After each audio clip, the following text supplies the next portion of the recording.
Hello students, my self खुशबू खान। आज मैं आपको परमानेंट टिश्यू के बारे में समझाऊंगी। ठीक है, कॉम्प्लेक्स परमानेंट टिश्यू। कॉम्प्लेक्स है ना, कॉम्प्लेक्स का मतलब होता है कि जब बहुत सारी सेल मिलकर टिश्यू बनाती हैं। ठीक है, अब वो सेल अपने स्ट्रक्चरली और फंक्शनली डिफरेंट फंक्शन होती हैं। ठीक है, स्ट्रक्चरली और फंक्शनली अलग अलग काम करती हैं। तो इसलिए क्या करते, जब हम उनका स्ट्रक्चर देखते हैं तो क्या होता है, एक तरह से हमें कॉम्प्लेक्सिटी देखने को मिलती है। इसलिए इन टिश्यूज़ को हम कॉम्प्लेक्स परमानेंट टिश्यू कहते हैं। कॉम्प्लेक्स परमानेंट टिश्यू में सबसे पहला आता है फ्लोएम। फ्लोएम क्या होता है? फ्लोएम फूड का कंडक्शन करने वाला एक प्रकार का टिश्यूज़ होता है जो प्लांट्स में पाया जाता है। ठीक है, फूड का कंडक्शन। जाइलम करता है वाटर का कंडक्शन और फ्लोएम करता है फूड का कंडक्शन। फ्लोएम एक कॉम्प्लेक्स परमानेंट टिश्यू है। परमानेंट टिश्यू मतलब कि अगर ये प्लांट में एक बार डेवलप हो गए तो ये लाइफ टाइम तक रहते हैं। हालांकि सेकेंडरी कैम्बियम की वजह से सेकेंडरी ग्रोथ के थ्रू भी फ्लोएम का डेवलपमेंट होता है। ठीक है, अब ये प्लांट्स में किस तरह के होते हैं? Complex permanent tissue. अब टिश्यू है तो ऑब्वियसली बहुत सारी सेल से मिलकर बने होते हैं। फ्लोएम में 4 प्रकार की सेल होती हैं: sieve tube, companion cell, phloem parenchyma और बास्ट फाइबर। सीव ट्यूब क्या होती हैं, है ना, जो एंजियोस्पर्म प्लांट होते हैं उनमें सीव ट्यूब पाई जाती हैं, लेकिन टेरिडोफाइट और जिम्नोस्पर्म प्लांट में सीव सेल्स पाई जाती हैं, है ना। सीव्स ट्यूब्स जो होती हैं लंबी होती हैं, नलिका के समान होती हैं। इनकी कोशिका भित्ति पतली व सेलुलोज की बनी होती है। कोशिका के सिरे एक सिरे से दूसरे सिरे तक संबंधित रहती हैं, यानी इस तरह से संबंधित रहती हैं। ठीक है, इस तरह से एक दूसरे से जुड़ी रहती हैं, एक के नीचे एक। कोशिका के बीच बीच में ट्रांसवर्स वॉल्स में अनेक छिद्र होते हैं और इन छिद्रों को हम सीव कहते हैं। देखिए, सीव का मतलब ही होता है छन्नी। ये जो मतलब कि इस तरह से ये सीव ट्यूब जो होती हैं वो इस तरह से एक के ऊपर एक लगी रहती हैं। यहाँ पर क्या होती है, एक तरह से प्लेट होती है, यहाँ पर छोटे छोटे छिद्र पाए जाते हैं। ठीक है, इन छिद्रों को बोलते हैं हम सीव। इसी कारण इन्हें सीव प्लेट्स कहते हैं। कभी कभी ये चलनी, है ना, सीव प्लेट तिरछी हो जाती है ना, मतलब तिरछी इस तरह से। इन छिद्रों के द्वारा ही एक चलनी नलिका का जीवद्रव्य दूसरी चलनी नलिका के जीवद्रव्य से कनेक्टेड रहता है। ठीक है, यानी इन सीव के थ्रू ही जीव द्रव्य में क्या होता है, मतलब आते जाते रहते हैं। एक तरह से क्या होता है, दोनों में कांटेक्ट बना रहता है।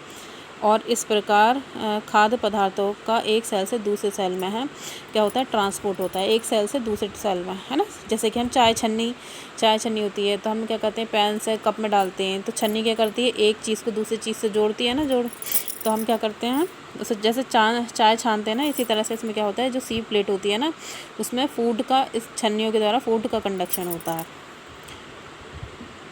प्रारंभिक चलनी में अवस्था में चलनी नलिका में न्यूक्लियस होता है, परंतु जो सीव ट्यूब होती है ना, मतलब कि जैसे ये सीव ट्यूब है, इनमें स्टार्टिंग में तो न्यूक्लियस होता है, बट मैच्योरिटी जैसे जैसे इन सेल्स में होती है तो इनमें न्यूक्लियस गायब हो जाता है।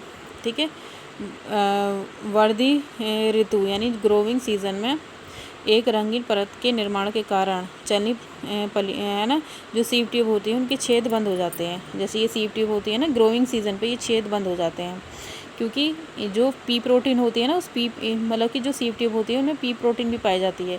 पी प्रोटीन से एक तरह से कैलोस नाम का कार्बोहाइड्रेट का सीक्रेशन होता है, जिससे ये सीव प्लेट बंद हो जाती है और फूड का कंडक्शन रुक जाता है। ठीक है, इस तरह से प्लांट में ग्रोथ कैसे हो जाती है, इनहिबिट हो जाती है। बसंत ऋतु आने पर क्या होता है, ये जो कैलोस नाम का कार्बोहाइड्रेट होता है ये खुल जाता है और फूड का कंडक्शन प्रॉपरली होने लगता है। ठीक है, और मतलब कि एक तरह से हम देखते हैं जो सीव ट्यूब होती है ना, वो इस तरह से होती हैं, एक के ऊपर एक लगी रहती हैं। इनमें न्यूक्लियस नहीं होता, जैसे जैसे सेल मैच्योर होती है न्यूक्लियस इसमें गायब हो जाता है। ठीक है, इनके सेंटर में काफ़ी बड़ा एक सेंट्रल वॉक्यूल पाई जाती है और इनके जंक्शन पॉइंट पे सेल के सीव ट्यूब्स पाई जाती हैं, जिससे दोनों सेल के बीच में फूड का कंडक्शन आसानी से हो जाता है। फिर आती है कंपेनियन सेल। प्रत्येक, है ना, सीव ट्यूब के साथ ही एक पार्श्व दिशा में एक अन्य कोशिका होती है जिसे हम कंपेनियन सेल कहते हैं, यानी इसी के बराबर में हमें कंपेनियन सेल देखने को मिलती है। ठीक है, इसी के बराबर होती है। इस कनेक्शन को बोलते हैं हम प्लाज्मोडेस्माटा कनेक्शन। प्लाज्मा डेस्मेटा कनेक्शन के थ्रू ये जुड़ी रहती हैं। प्रत्येक कोशिका में एक बड़ा न्यूक्लियस होता है। जिम्नोस्पर्म टेरिडोफाइटा में कंपेनियन सेल नहीं होती। ठीक है, इस प्रकार कोशिकाएं भोजन संवहन में चलनी नलिका ही की सहायक होती हैं बस। ठीक है, चलनी नलिकाएं सहायक होती हैं इनमें, जिम्नोस्पर्म और टेरिडोफाइट में। फिर आता है फ्लोएम पैरेन्काइमा। इस प्रकार की कोशिकाएं लंबी तथा चौड़ी अथवा कुछ गोल होती हैं। रचना में बिल्कुल अन्य साधारण मतलब पैरेन्काइमा सेल की तरह ही होती हैं, लिविंग होती हैं। ठीक है, एक बीजपत्री पौधों के तनों में तथा कुछ द्विबीजपत्री पौधों में जैसे रेननकुलस में फ्लोएम अमृतोदक अनुपस्थित होती हैं। ठीक है, फ्लोएम पैरेन्काइमा एब्सेंट होती है, कुछ मोनोकोट के स्टेम में और कुछ डाइकोट में। इनके द्वारा क्या होता है, फूड का स्टोरेज होता है और फूड का कंडक्शन होता है।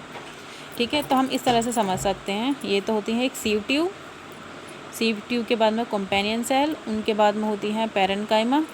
देखिए इस तरह से, पहले सीव ट्यूब, फिर देखना कंपेनियन सेल होती हैं, फिर फ्लोएम पैरेन्काइमा की सेल होती हैं, उसके बाद में होता है फ्लोएम फाइबर।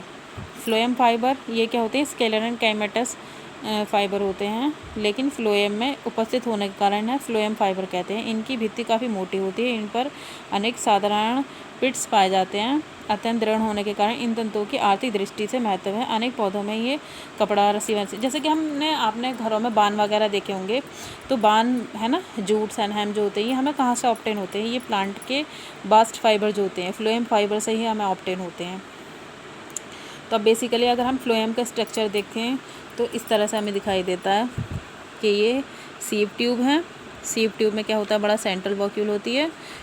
यहाँ पर एक इस तरह से प्लेट होती है जिसको हम सीव परफोरेटेड प्लेट या सीव प्लेट बोलते हैं। यहाँ पर छलनी होती है। यहाँ पर पी प्रोटीन पाई जाती है। पी प्रोटीन क्या करती है, ग्रोविंग, जब रेनी सीज़न आता है, हाँ ग्रोविंग सीज़न आता है, तो क्या होता है, ये पी प्रोटीन से काइलोस नाम का कार्बोहाइड्रेट आता है और जिससे ये जो सीव ट्यूब होती हैं बंद हो जाती हैं, जिनसे फूड का कंडक्शन नहीं हो पाता। इन्हीं के बराबर में होती हैं कंपेनियन सेल, इनके बराबर में होती हैं फ्लोएम पैरेन्काइमा, और बास्ट फाइबर होते हैं। बास्ट फाइबर बीच बीच में होते हैं, क्या करते हैं, प्लांट को मैकेनिकल स्ट्रेंथ प्रोवाइड करते हैं। जूट्स एंड हेम जो हम देखते हैं वो हमारा फ्लोएम का बास्ट फाइबर वाला पार्ट होता है। तो ये है कॉम्प्लेक्स टिश्यू। ठीक है, यानी फ्लोएम जो होता है 4 प्रकार की सेल से मिलकर बना होता है, sieve element, companion cell, phloem parenchyma और बास्ट फाइबर। आपको मेरी वीडियो अच्छी लगी हो तो लाइक करें, शेयर करें, सब्सक्राइब करें। Thanks for watching.